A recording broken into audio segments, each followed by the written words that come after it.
Morning guys, back in the unit today, working on the E36.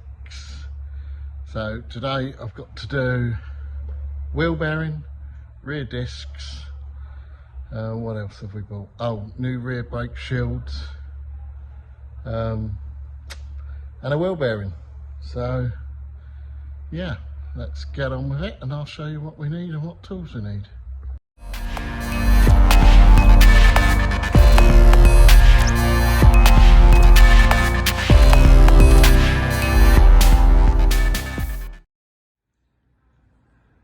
So basically today we've got a wheel bearing that's moving really low, and it's even worse when the handbrake's off. So while we're here, new back brake shield because the other one's not holding the handbrake shoe pins properly where they get corroded. New discs because I don't know if you can see through there, but they're a bit rusted up. Get a better picture of it when I take the wheel off. So everything's arrived, and hopefully it goes according to plan, but these rear wheel bearings can be a real pig to get out of these, and some people take the whole arm off and do them in a press. But it's really difficult to sort of level them in a press without the arm moving and twisting and bending. So I've been and got some bush pullers and bits and pieces that I've watched other YouTubers use to do it in situ. Hopefully it goes according to plan, but we shall soon find out. So I'll get this wheel off and we'll go from there. So I've got the wheel off now. Had to put the car back down on the ramp, on the ground, sorry, because I forgot to undo that, which in my old-fashioned tools is 11/16, or the equivalent in metric. So what we have to do now is caliper off, disc off to get at the bearing and that. But like I say, a lot of people end up taking this whole arm off and putting everything, all this into a press to press it out, but they never sit right and you can have all sorts of dramas with them. So hopefully this all comes apart. Someone's been in here because you can see copper grease, but it was one of its advisories on the last MOT. So, and these nasty calipers, look at these. They need a refurb. I don't like them at all. But yeah, IBAC springs, whoever they are, Cabe shocks. So it looks like someone's had some money spent on this. Yeah, a little bit of rust in here, but I'll tackle that in a minute. There we go. Doesn't really show it very well, but it does on mine. As you can see, guys, just undoing this. Rubble's being an absolute moron. I'm just using a 10mm ratchet spanner. Nice. Why don't you do that now? Got from M539 Restorations. Have you seen it? No. I don't watch the scrap that you watch. It's brilliant, mate. Ouch. Fancy closing the door with all this dust about.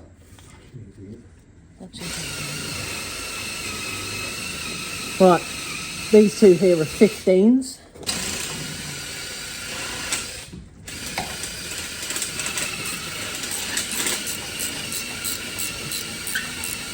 Slow down. Huh? Slow down. Plastic seal. Cracking.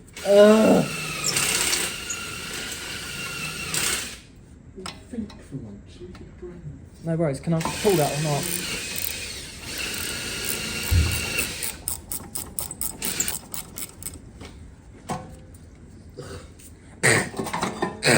Welcome to Lee.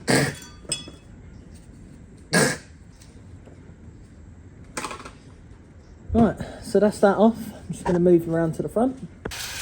Right, it's a 6mm Allen key head.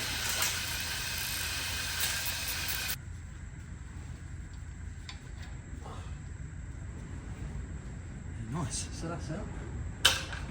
This should fall off. Nah. Right, just taking this one off. We was going to reuse these discs because they've got no lip on them or anything like that, so we were just going to brush them up.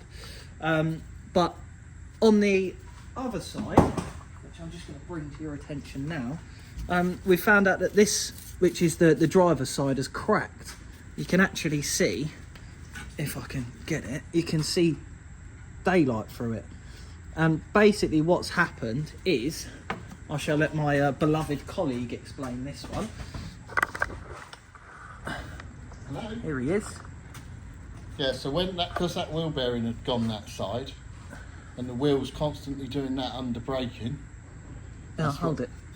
This is a weak spot. This is a little valley here and a valley that side. The material there is so thin, probably about 3mm. It was enough to crack that, look. So you imagine you're going around a bend and the brakes are on. The brake caliper and everything else is holding all this together, but the wheel's still moving slightly where the bearing's gone. That's what causes that to crack. And if that had gone any further, maybe might have been a month, might have been a year, who knows.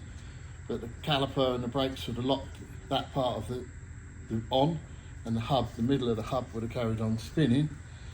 Then effectively you'd have had no brakes on the offside. And with the drive shaft like it is as well, it's all a knock-on effect, isn't it? So can I smack that with a sledgehammer and see what happens? I reckon if you whacked it with a club hammer, that would go, yeah. Can I try it? If you want to, yeah. Thanks, mate. Appreciate it. Thanks for explaining that to our fellow subscribers and YouTubers.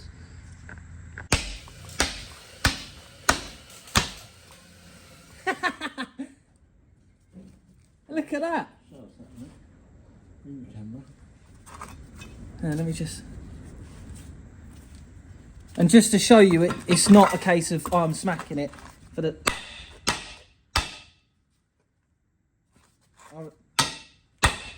That was giving it some welly, and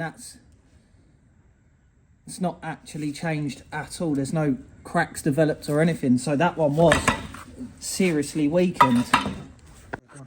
So if you look at this part of the casting, where it snapped, that's nice and grey, proper metal.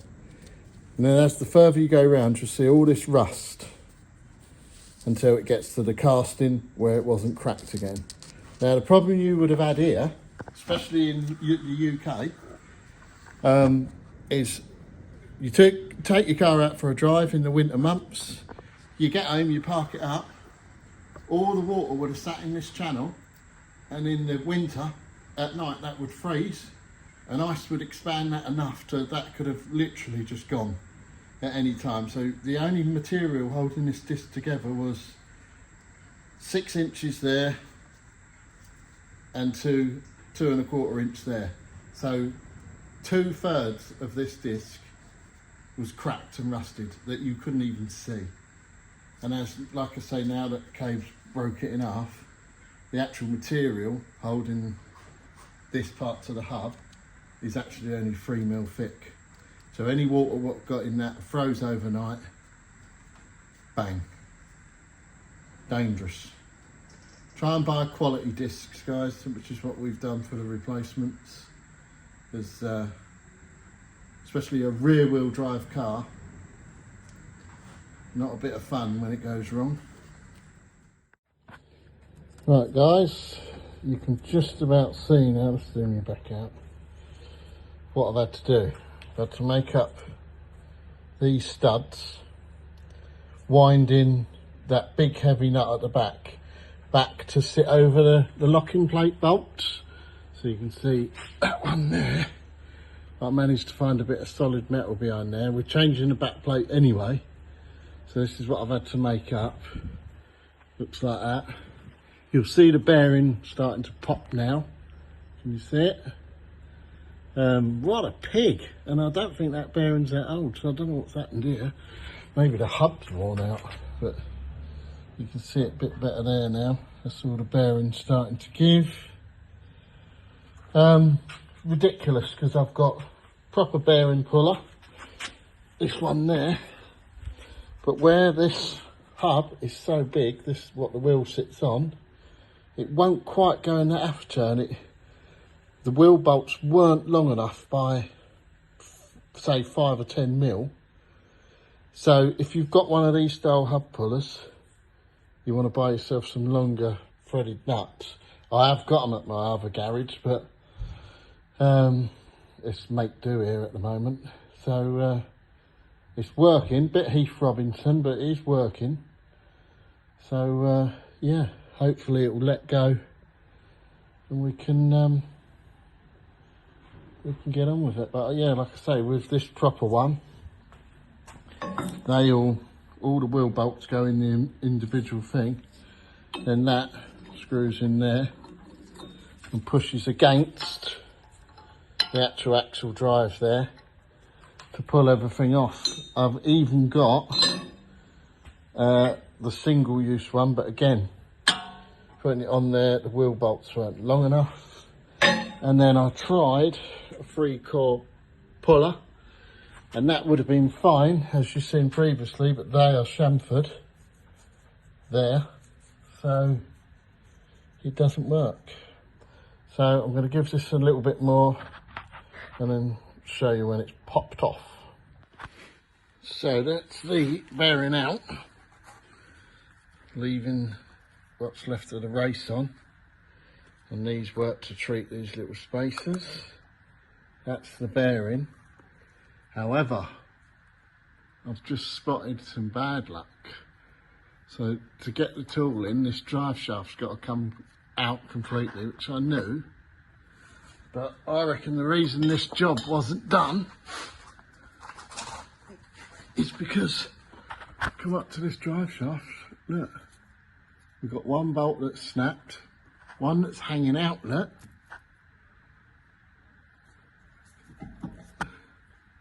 That is not good. So if these E10s don't move, I don't know what, but you see that loose as anything? It's not right, that. Well, obviously it's not, and that explains why all that gear diff oil was coming out of that side. That side's a little bit, but that side, there's the fill in the drain, so it's not too bad, but I don't know how we're going to do this. Somehow we've got to.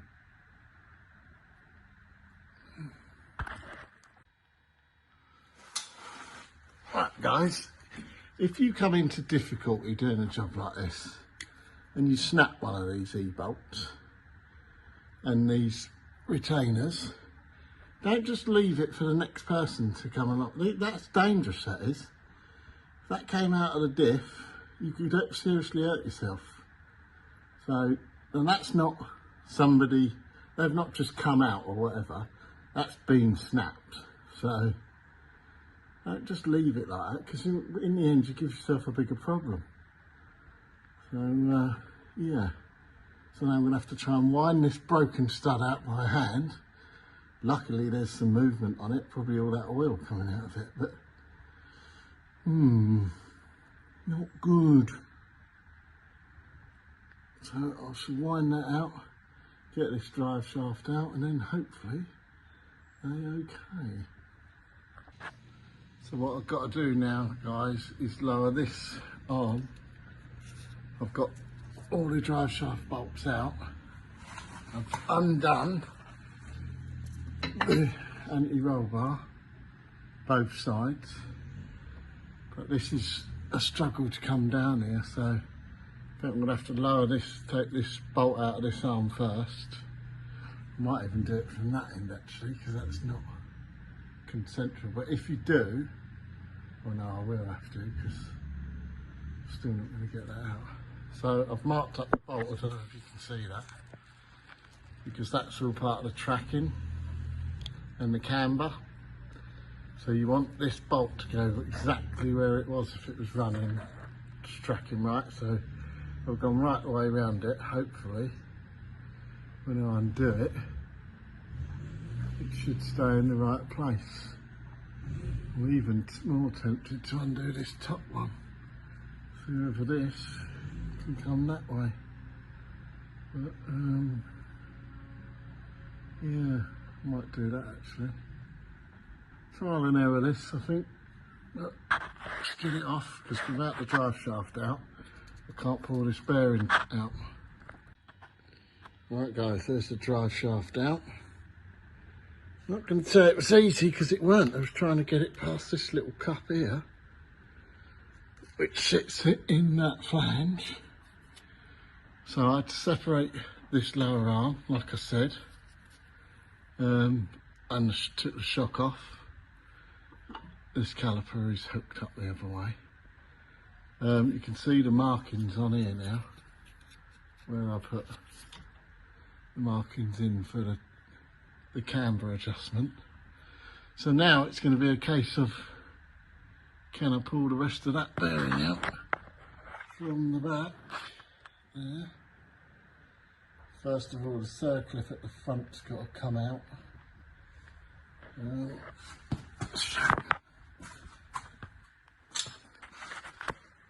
can see it, just there.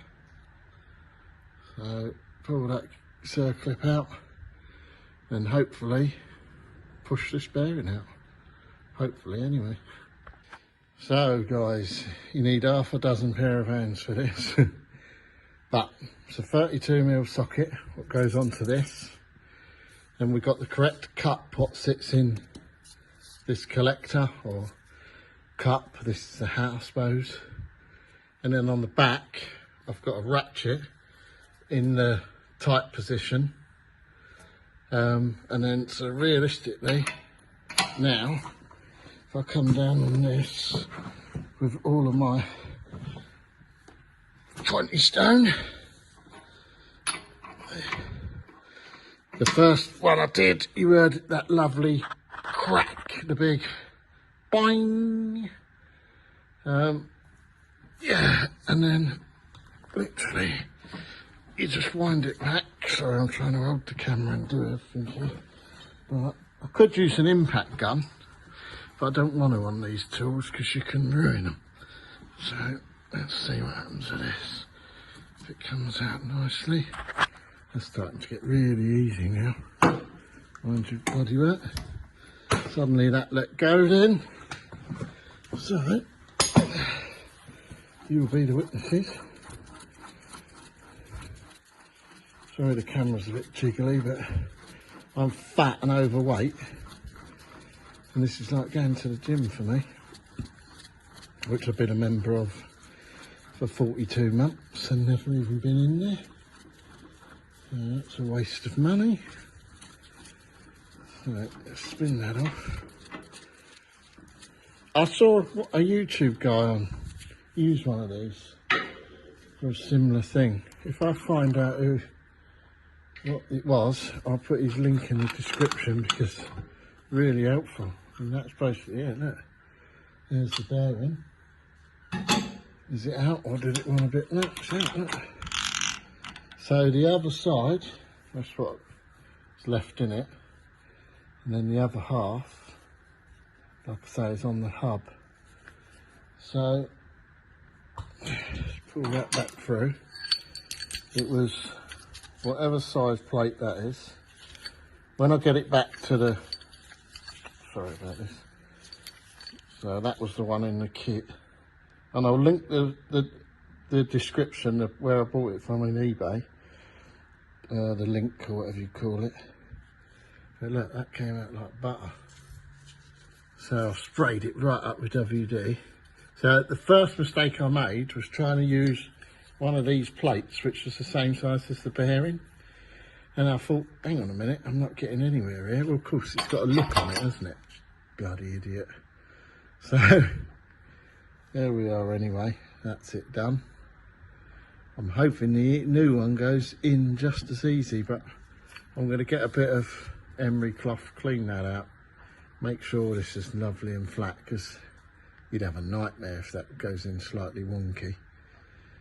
And yeah, we'll start putting it back together hopefully. But brilliant little tool this. and it literally cost 40 quid, 50 quid. And if you're in the UK, I ordered this on a Sunday night and it was there the next lunchtime the next day. Unbelievable service. So I'll click that guy's, put that guy's link in the description. Click that guy's link. Can't even talk. So yeah, fairly straightforward, but you'd get nowhere without this proper tool. You try and pull that through. That literally took all the strength I've got in me, and that's not a lot anymore. It's all it's all body mass. But I put the shock back on and the lower arm back in just to give me some purchase, keep everything steady. Yeah. So there we go, and I'll set it up for a roll of reversal so you can see. So, not good news. Took the back plate off, getting ready to clear all that up. Put a new back plate on. Got the new bearing, supplied by Cabe.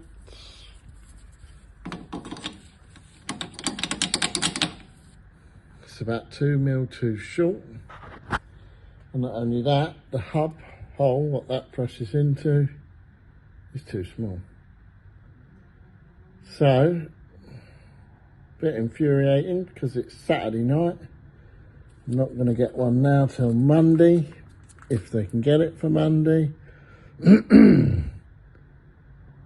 Oh dear, they didn't even list that there were two sizes, but I don't know whether this is a really early one, being a 94, I think, no, 93. I don't know, but job's come to a halt, I'm afraid. So I've plenty more to be getting on with. I can put the new back plate on and stuff, and I want to redo these calipers and give this all a wire wall down. It's still solid, but we're in the UK here where it likes to rust, hence that.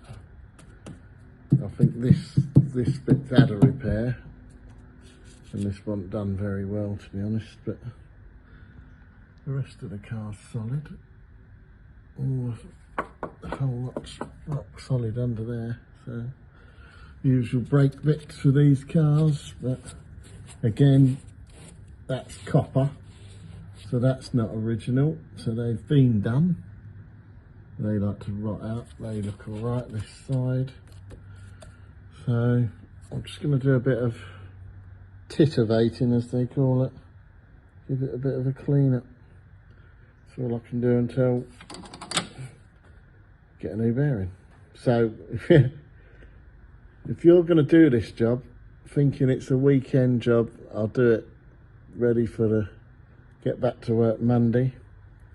And now I know that there's two sizes of this bearing, so that's what come out of it. And when you compare the two together, there's quite a size difference. So the thickness looks the same, but the hole for the hub, let's put them down on here. The hole for the hub is definitely bigger on the old one. You can see that now.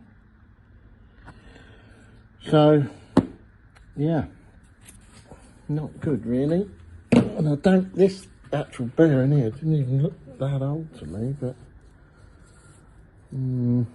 could be original, I doubt it. But so yeah, if you're doing this job at home at the weekend, I suggest order both bearings, then you won't get yourself stuck on your drive. Luckily we've got a ramp, that this is really a little hobby thing for us, although still got to pay rent on the unit. But it's the way things go, unfortunately. So I'll get back to you when a bearing arrives, I suppose. Right, so we have now got the bearing. I did get it from Amazon next day deliveries because that's what we needed. It's the right size.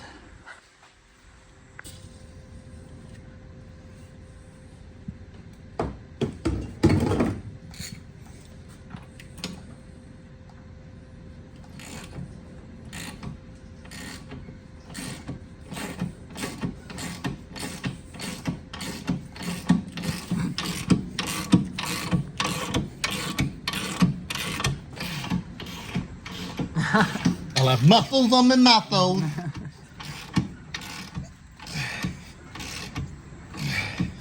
That's the set, point that out to him. That's the set, point that out to them.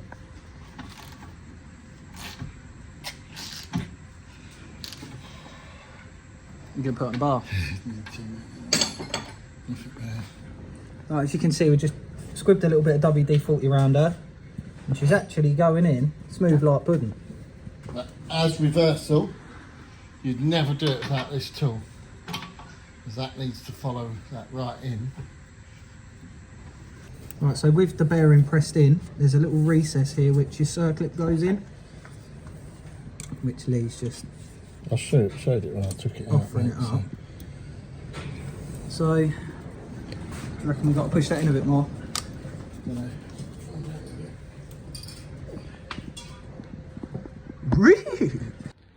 Morning guys, Monday morning, back on the E36.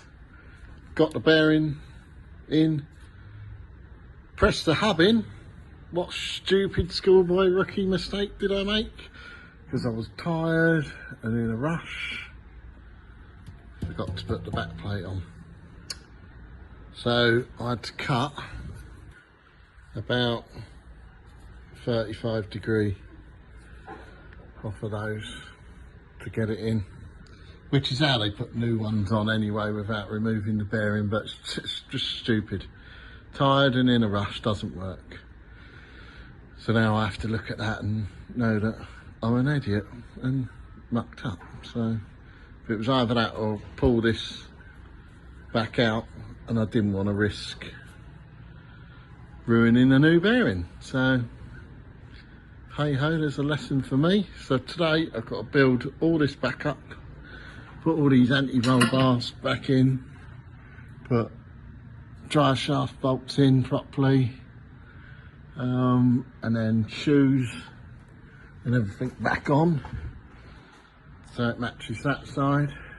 Cabe's done a pretty good job of painting these up just to make it look a little bit better. But yeah, new discs are on this side. Just got to pull one of these lug nuts out, adjust the handbrakes up. Yeah, and then hopefully she's ready for MOT. So I'll start building it up now, and away we go.